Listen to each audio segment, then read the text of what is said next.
Hello and welcome to the Digital Women Awards, a 4-day power-packed stellar lineup with fantastic guests reflecting on various aspects of how marketing is changing, as well as looking at the way women are tapping the digital space to access opportunities, to look at new networks and build the larger sisterhood so that they can contribute to the economy and become an important factor in driving productivity in the country. Well, we've been focusing on both small and scale businesses, but today, this evening, we're focusing on a part of the way digital is transforming leadership and marketing. A large number of women who apply to the Digital Women Awards and Summit are focused on building new businesses, looking at how marketing is transforming, and what should they pick as the important leadership pointers. We'll put all that to test with three very seasoned marketeers and leaders who are across different sectors. With me, Monish Chakravarty, who is the Chief Marketing Officer at Business Standard. We've also got Arnika Dixit from Citibank, leading their marketing effort in India. Shabnam Panjwani from the Edelweiss Financial Services, also looking at how to transform the brand from where it is today and look at the future. Shabnam, I'll start with you. Financial services traditionally had never been, the sexier of brands, but today the way they are communicating with their audiences, the way they are tapping digital, that has been a very transformational journey. Talk to us about how you, Shabnam, have envisaged marketing a financial services product. Sure. Thank you for the introduction, Shaili, and happy to be here. And hello to everybody. Yes, it has been an amazing 9 months of learning. So let me talk about the here and now, really, which I think pushed digital in ways that we may not even have imagined, or if we had imagined, we looked at transition periods that were far far longer. From being able to, I mean, look at our insurance business for the matter. We all know that insurance is a person-to-person a selling process. It's important to be able to explain everything that is happening. What is the kind of plan? What is the kind of premiums? What are the benefits? It's extremely difficult to do that in a digital space. But come March and pre-lockdown, we moved into trying to ensure that we were able to train our 55,000 odd insurance advisors across India on a platform which we started to sort of build in February, but of course gathered steam in March across 9 languages, so that at a tip of the app, and they're able to be conversing with and training the individual financial advisors on new products. How would they be able to sell to clients across this very very different environment? Clients were not willing to meet, but yes, they were willing to talk to you.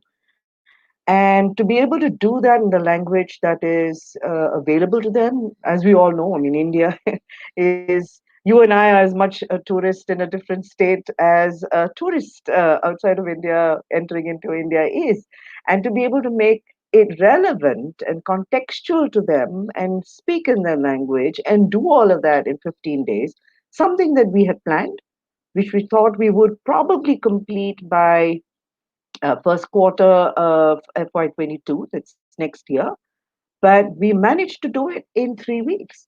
And to me, that was just completely transformative. Look at all of us. I mean, uh, each one of us has now hundreds of hours of conversation on every single digital platform. So, what what the financial services space is now trying to do is to make sure contactless delivery, clean and simple and easy KYC processes, products explained to you without the jargon that is typically, connected or associated with financial services. All of that. Can we make it intuitive? Can we make it interesting? Can we make it simple, clear, one tap? We're seeing it all happen, right? I mean, contactless is now the way Yeah. to go about it. So I think financial services will have to take the lead because we're selling things that you can't touch and feel. And you need to trust us. How can we make that delivery to you? I'm not selling shampoo, I'm not selling soap, and I know my colleague Arnika in the city will probably have similar things to say. So yes, I think in the beginning and in the last few years, digital has of course played a huge role. But in the last 9 months, I think it's Yeah. taking over 50, 60, 70% of our marketing spends and time. So we're having fun. I think there are various roadmaps and frameworks that we have to put in place.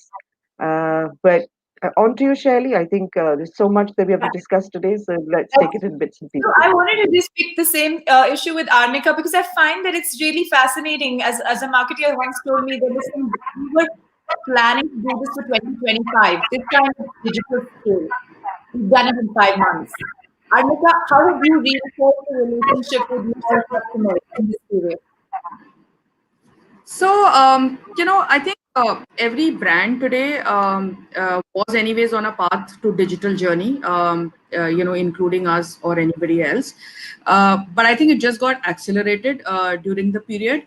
Less, I think, from the organization side, but also the acceptance from the consumer side as well, right? So, I think that is a phenomenal change, and very often we undermine the permanent shift in consumer behavior that will emerge once all of us hopefully soon should get back to normal, right? A lot of conversations have been around how businesses have adapted, but not many conversations have been around how consumers have changed. So if I look at it, I think from a consumer point of view, we just pivoted to what our consumers were asking of us at that point in time, to be empathetic in our tonality, to be there for them at that point in time and make things available to them, what is required, to be future ready of a new and a different or a hybrid world that it's going to turn out to be.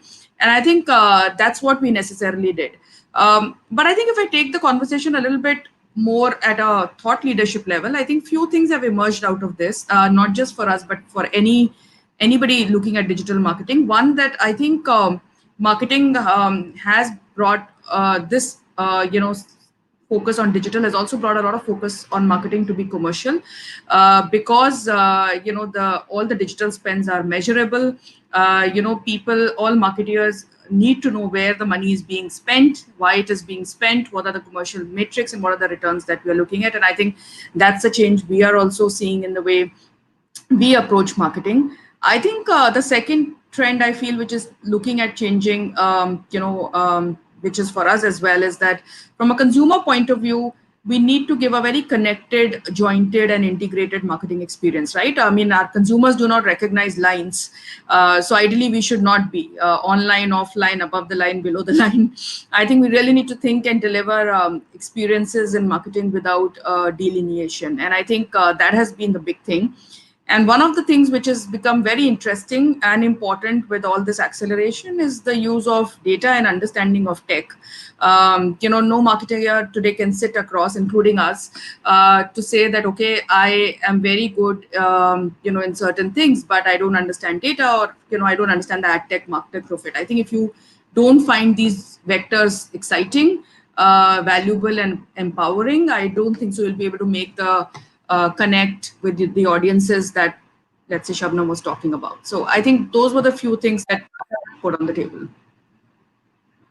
Okay, Monish, looking at the way both Arnika and Shabnam sort of laid the lay of the land so far as current trends in marketing go, I think a lot of our audiences today, especially at the Digital Women Awards, are the ones whose brands are in transition or are at early stage. As somebody who's straddled media businesses of different nature, what would you say they should keep in mind as they look at marketing in 2020? Because marketing today, I mean, it's partly almost their entire business, right? You can't start without it.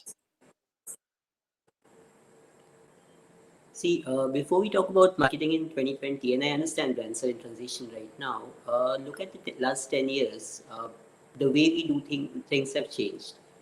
And as much as humans tend to do things differently, tend to evolve in their behavior, so do marketers. and so have to brands to be empathetic towards their consumer, as Arnika was saying.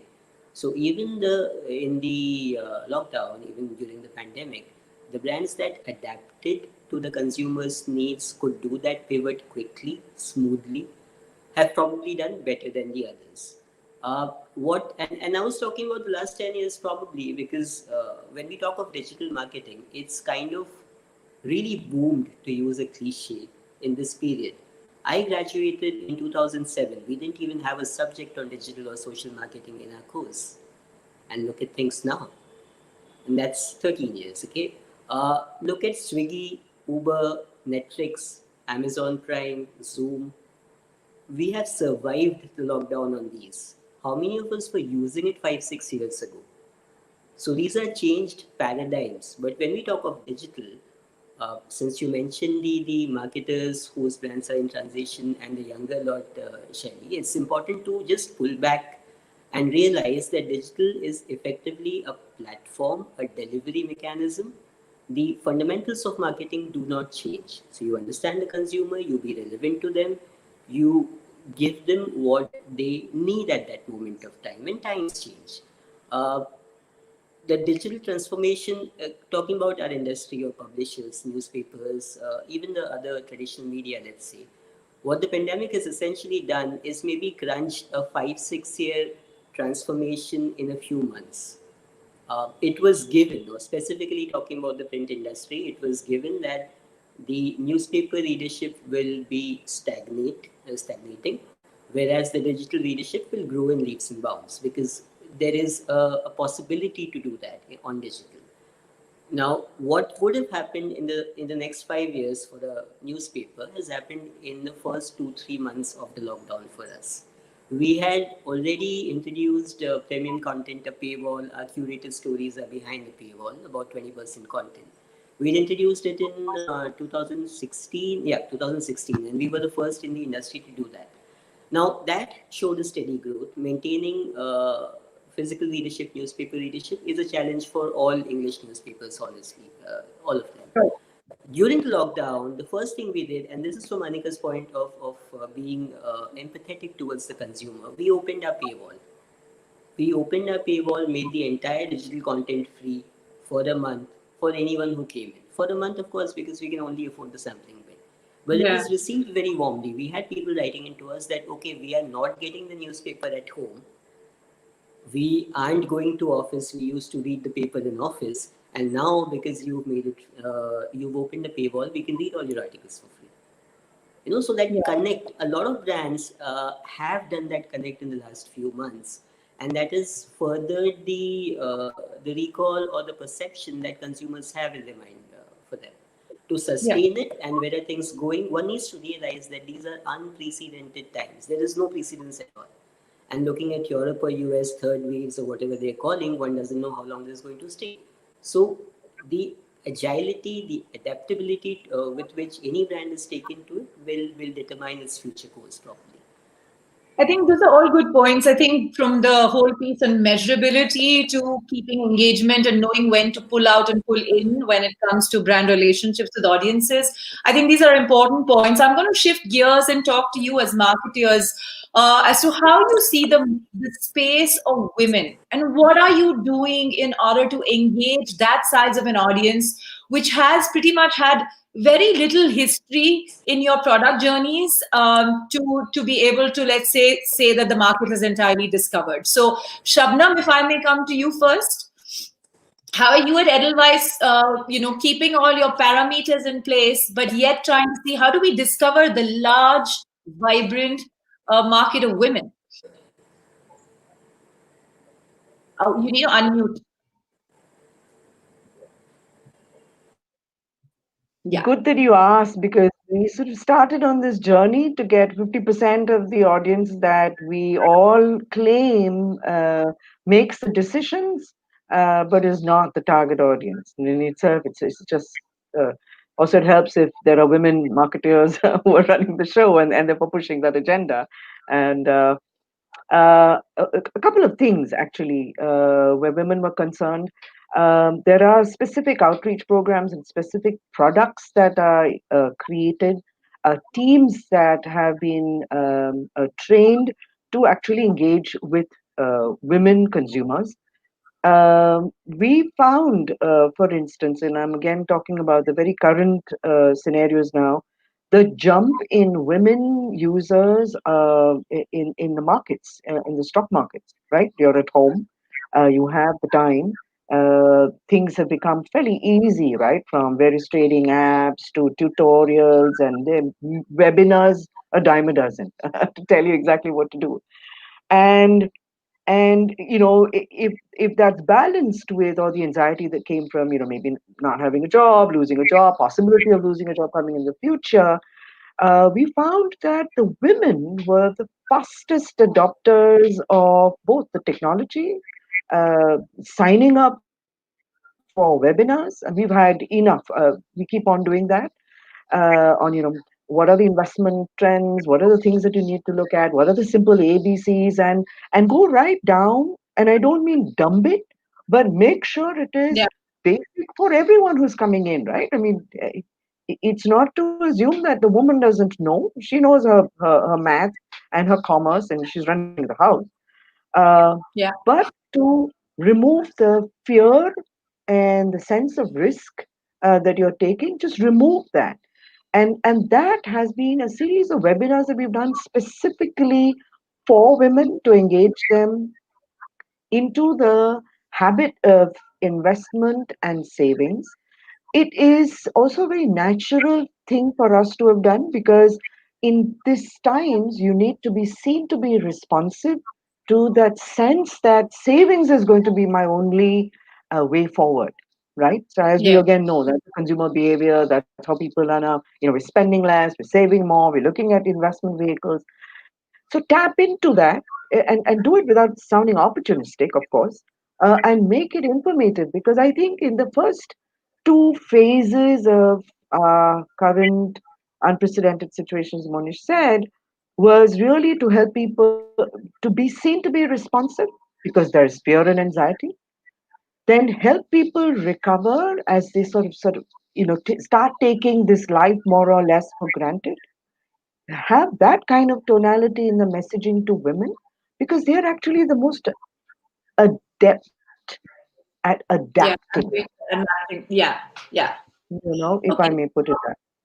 No, absolutely. And I think most of the time, as you put it rightly at the start, 50% of the population that seems to be influencing everything, but doesn't seem to have been offered the opportunity to make those decisions. So, Arnika, looking at this entire shift towards programmatic and numbers, this intent of organizations like yourself sometimes get diluted as you look at this sort of overarching show me the numbers sort of approach. So, yes, the risk is definitely there. I think it's very easy to get carried away by the measurability and the numbers behind. I won't say digital marketing, but digital buying. And I think it's very easy to to focus on that and say, okay, this is what we want to do. I think essentially what is important as marketers, that we need to take a step back and take a call to realize that essentially marketing is about creativity. It's about storytelling. We need creativity just as much as we need technology or data. The power of emotions. I think a lot of brands brought to forth during COVID times as well, where people were looking for emotional connect rather than oh, are you sending me absolutely personalized stuff, which is there. So I think I genuinely feel that as a brand, whoever and the audience are those who participate in our Digital Women Awards, I think they need to keep in mind that the passion, creativity, and craftsmanship of the right brain is as much needed as the analysis and logic of the left brain, right? And I know that digital provides a very ubiquitous access to everything, but having a context and having creativity in our product, our services, our design, as well as our marketing, makes an everlasting impression. And I think that's my thought. Okay, so those are really interesting pointers there. Now, Monish, until a few years ago, we wouldn't have been discussing this on a marketing show, but we are. The power of the micro influencer today, right? And I'm not a very big fan of the word influencer, but now I'm writing a big book on it. The truth is that people are introducing brands and what they do to very meaningful, appropriate audiences like advertising never has. And as somebody said in one of our shows earlier in the morning, this is not just about product, it's about the experience, how you make them feel, how you get them involved. How do you think that piece is going to play out now for upcoming and rising brands? I guess even for established ones. For all of them, rather. See, first up, I don't like the term influencer much either, because it's often been, I don't know, just thrown around. And the digital ecosystem aside, and the new lot of digital influencers aside, we've always had influencers. Your cricketers, your movie stars becoming brand ambassadors have been influencers. It's just that they were probably too broad-based. So Amitabh Bachchan doing everything from I don't know, hair product to a computer, or a Virat Kohli, or these days you see a Dhoni doing a plethora of ads. The specific audience that you were talking about, a lot of brands may not have used these bigger influencers or macro influencers, as you call it, for a specific audience. Whereas the digital influencer lot, now we know there are issues there in terms of the following, the engagement with a lot of them. However, many have a dedicated fan base who respond to what they do. Many are authentic and interesting and engaging in terms of the content they are giving.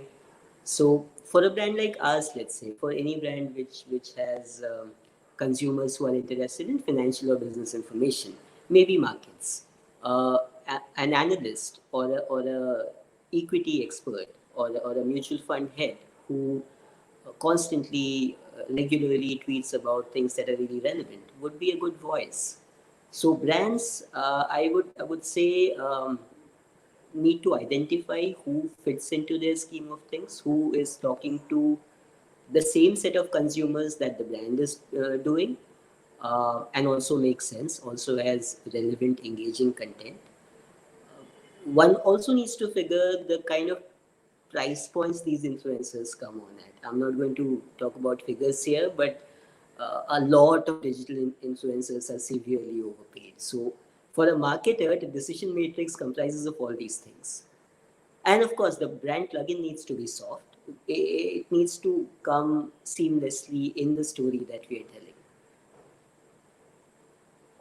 Okay, so these are important blocks to, I think, what is also happening in terms of where are we going from here in terms of the way we're doing storytelling, right? For example, a few years ago, everybody talked about social media. It was this nebulous universe where everybody was supposed to be there and they landed up there and so on. And now we're all much more smarter about it. But if you look at video, the kind of boom that we've seen in video in the last, let's say, 2 years has been unprecedented. As a social marketer once told me, I have more pictures on my phone of my child than I had ever in my entire lifetime. So I guess there are ways of looking at how the power of the phone has opened up the way you talk and communicate. So first off to you, Arnika, how are you leveraging video in your communication? And what would you advise is a best practice there that you're following? So I think, we actually, I feel video is a very powerful medium. It actually helps you bring out the emotions that you want to bring out. The advent of digital bite-size snacking content, which I call, leading to 10-second videos and 15-second videos, has also brought down the cost, which used to be in the heydays of marketing very expensive to, produce a film and then run with it, right? I mean, we have done City Gold Women series with your platform, and we've seen how we can run an effective social media campaign for a particular segment. So I think from my point of view, video is extremely engaging. I think what is important for us is to ensure the medium on which we are going to engage it with. It's also a function sometimes of the audiences that you are going to go after. In the clutter of videos, sometimes a long copy does stand out, if you end up sharing something with a certain client base. So as when I look at, I think, the quarterly plan, we definitely see what are the various medium of content that we are going to engage our clients with or acquire prospects with, and put the brand forward.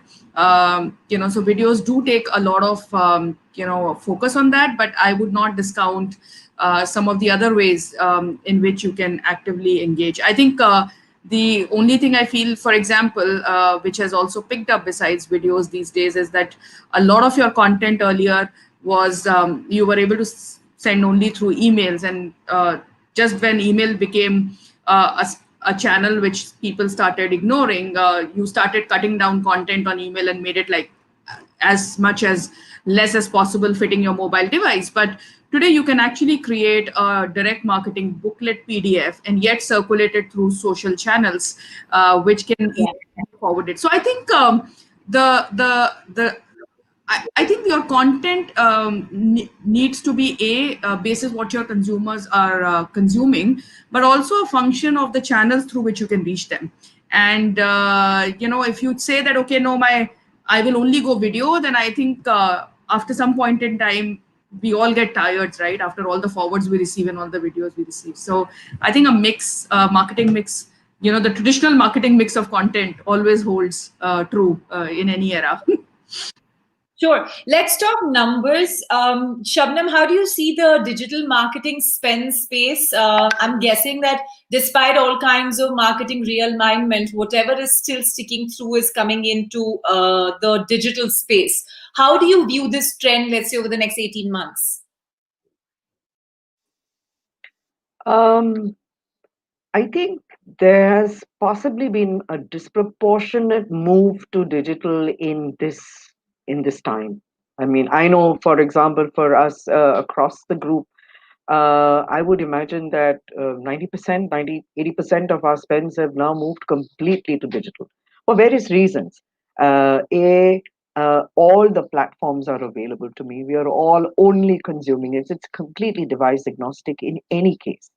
It allows the flexibility to provide a piece of content in whichever form you want, and excerpts of that can be spread across all the various digital spaces.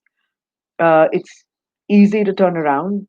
We're all working from home, and even keeping that in mind, you're able to produce content, sitting across countries, if not cities. So it in itself, it's become something that's the go-to for us. I would think that print should, in some form or the other, and I think we're seeing it already, come back. A lot of that is being used, but digital, having tasted blood by actually going out and committing so much of your marketing resources to this space, I would imagine we just continue, because we have the added advantage of being in a space that I can engage, right? I can, and I think, as Arnika and Monish has both said, it is measurable, it is immediate, it is live. I can see, I can change, I can do things right now, sitting on, a platform. So I don't think we are moving in any direction away from this. It will only just get better. It's just that our means of ensuring consistency, because the platform itself tells you that, I should be able to create a lot of stuff and send it out, and I mean, we tend to lose the discipline that comes from just ensuring simple marketing principles. There has to be consistency. It has to be relevant. It has to be contexted to what you want to say, not because it sounded good. We all get, I mean, look at the whole topicality. I mean, that space. I think there are agencies who only do topical stuff, right? So they will create topical stuff. They'll put a couple of brand names on it, and they will send it to about 15 brands saying, "Okay, this happened in the US and this happened in Bollywood, and would you want to write on it?" I mean, and brands keep on taking it on. I would hope that people pause, however exciting or semi-controversial it may be, or conversational or topical it may be. Take a deep breath. Does it fit in? Is that part of the brand's DNA? So I Yeah. think there are places and potholes that we should sort of keep or be aware of, be cautious. Yeah. Off late, I guess there's been a lot about brands and controversy, but I know that's for another day's discussion. Monish, I want to give you the final word, and I want you to address 2 points. One is that how important is it for founders, startup owners, leaders who are particularly looking at growth organizations right now to be involved in the marketing thinking of the organization? And two, how is there really a prescription for what a marketeer of today's time needs to have up their sleeve in terms of tools or approach? The final word seems heavy. But yeah, growth organizations which have just started out in the last year, 2, 3 years, let's say, need to put a lot of emphasis as the whole organization on marketing, I'd say. The catch is the last 5, 6 months have constrained budgets. So now the focus of marketing, most business leaders would expect marketers to just get them the returns for investment, acquisition, growth maybe, whereas recall might take a backseat. Both go hand in hand, however. These marketers, especially for growth organizations, one need to look at collaborations, partnerships as much as possible, I'd say, especially due to the reduced budgets. Uh, Speak to brands which are similar to yours, which have a shared consumer set. See what you guys can do together. Probably minimizing the spends. Recall, one will always have a eye on recall and enforcing a strengthening the brand perception, I'd say. But of course, aligning marketing to business objectives, tangible returns has become more important now, which is where tools wise, okay, so digital has obviously gained preeminence, but I'd again come back to the point that it's a platform, it's a delivery mechanism. The fundamentals of marketing do not change. As Shabnam was saying right now, there's a lot happening on digital, from topicals to XY. We also do topicals for that matter. Uh, to XYZ and on social media or on digital, it's very easy to fragment your effort or dissipate it in a lot of directions. One needs to stay on brand. One, of course, I'm stating the obvious there, and one also needs to see that I'm not doing too much that I can't handle. There are organizations, small and large, and they all have their own bandwidth. You need to pick and choose your battles. The fact is, glad you mentioned startups. Even bigger organizations of your are functioning like startups now. Operationally, let's say I have been able to give up office space in a lot of smaller cities because what the pandemic has literally taught an organizational legacy setup of like us is that everybody can work from home and still a newspaper comes out every day on time. So Yeah. that is the startup mentality. What radio stations have learned is that RJs can do entire radio shows from their home. This was unthinkable. So these learnings now, and there are very few silver linings coming out of the pandemic, but these are silver linings, and these learnings are here to stay. Being more Yeah. efficient, being more agile, being more adaptive and responsive to the consumer is what all brands, big and small, in any stage of growth can learn right now. And I don't see budgets increasing in the next 2 odd years, I guess. So collaborations, partnerships, putting in your monies where you can see results, which is why trackability, of course, digital is trackable, but there's a lot of dissipation in those monies too. So one should ensure that one is spending the kind of way that makes sense. That it needs a lot of close monitoring. It might mean marketing leaders need to be much more hands-on these days than they could afford to earlier. Yeah, I think there are great points in there for everybody to go back with. Thank you, Arnika, Shabnam, and Monish, for looking at the gamut of things. I know there's a lot on your plate, and it's not always easy to articulate them all together. But I think you all did a sort of real power pack session, giving out nuggets of your big milestones as well as the kind of work that you're doing despite all challenges on the table. Thank you so much. I appreciate, and once again, thanks for being here on the Digital Women Awards. Thank you, Shaili. Thank you, everyone. Thank you, Shaili. Bye, Monish. Bye, Arnika. Thank you. Bye.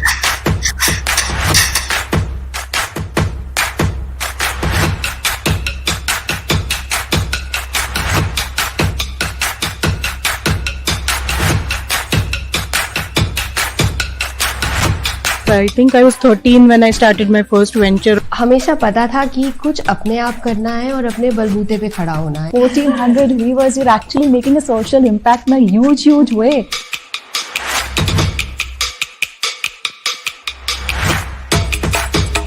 Every second day feels like something's going to break, and that's just a part of being an entrepreneur. But I think the one thing that I've learned is you have to persist.